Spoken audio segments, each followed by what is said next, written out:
Hi and welcome to Distilling in Australia. Yes, it's been a while. My name is Nick and welcome to this little video update. But before we get started, here's 5 seconds of your life you'll never get back.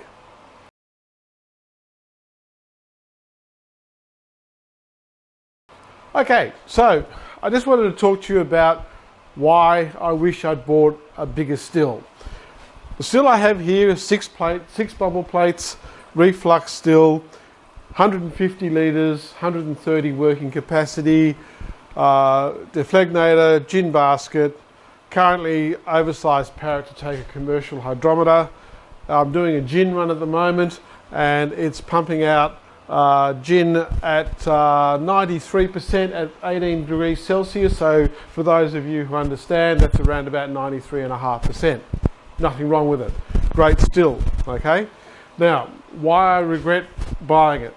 Limitations for where I am, because obviously those of you watching the series know that we're doing, I work from my garage, and so I only have single phase, so I have about 64 amps available to me of power, which is around about 15,000 watts. So you can't do 1,000 litres still because you simply don't have enough power to generate the heat that you need for the still. So in this particular still I have two 5,000 watt elements. From cold, when I say cold, around about 23 degrees Celsius, it takes roughly 2 hours, 2 hours and 10 minutes to get it up to a working temperature. Now, I don't run it at 100%, I run it at 80%, so I'm not using the whole 10,000 watts, I'm usually running it around about 8,000 watts. But what happens is that once you get up to temperature, to retain your reflux and to retain the steam coming up through the column, I need to run it around about 1600 watts. So that's a lot less than the potential 10,000 watts of the element. So at the moment, you won't be able to see it, but at the moment these elements are running at around about 43%.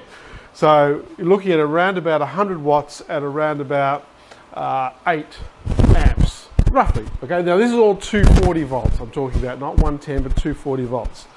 So the problem is that now that I'm producing commercially, to keep up with production, I need to run this little still 5 times a fortnight. So 1 week I run it 2 nights, another 2 days, another week I run it 3 days. Now, it's got a, as I think I said, a 4-inch column, or 100 millimeters, or 4-inch column. What I wish I'd done, and this is something that you might want to consider, is I wish I'd bought a 200 litre working capacity still. Now, it was 200 litres, it'd probably take around about 3 hours to get up to working temperature on a domestic power supply. But that's okay because I'm working from home, you can get up at 6 o'clock in the morning, have it preloaded from the night before and switch it on, and by 9:30 you're producing. But what I also would have done is done a 150 millimeter or 6-inch column.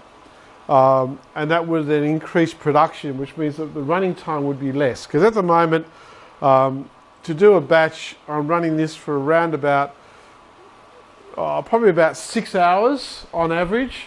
That's just to get my hearts. And then probably another hour to 2 hours, depending on how hard I run it, to get the rest of the feints off at the end, or tails, whatever you want to call it.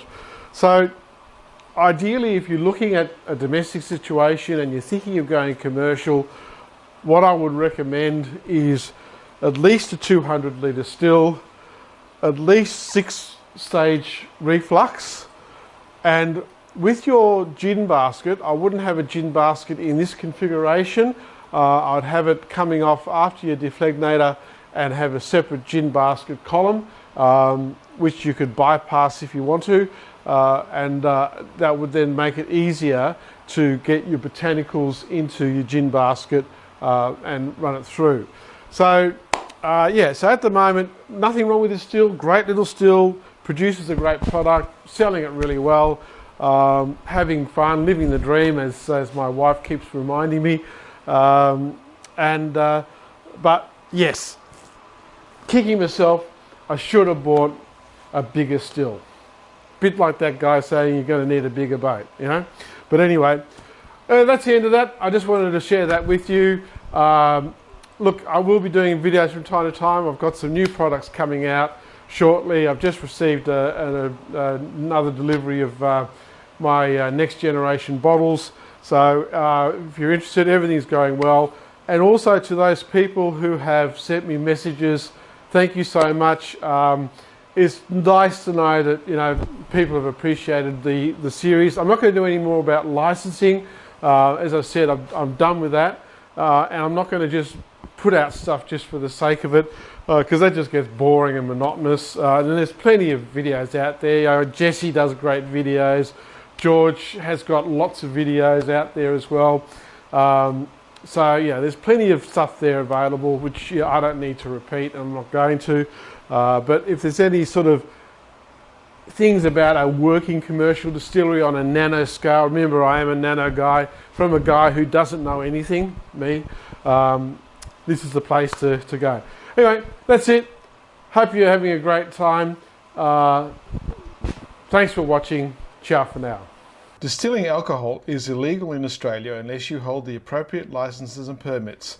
I am not a lawyer, and the contents of this video are not intended to be legal advice. Do not rely on any information contained in this video, and seek your own legal professional advice before making any decisions. Be aware, the Australian Tax Office and the local law enforcement agencies will be taking interest in this channel due to its content. Please keep this in mind before posting any comments. Any comments posted are the opinion of the person posting and not of this channel. Let's get started.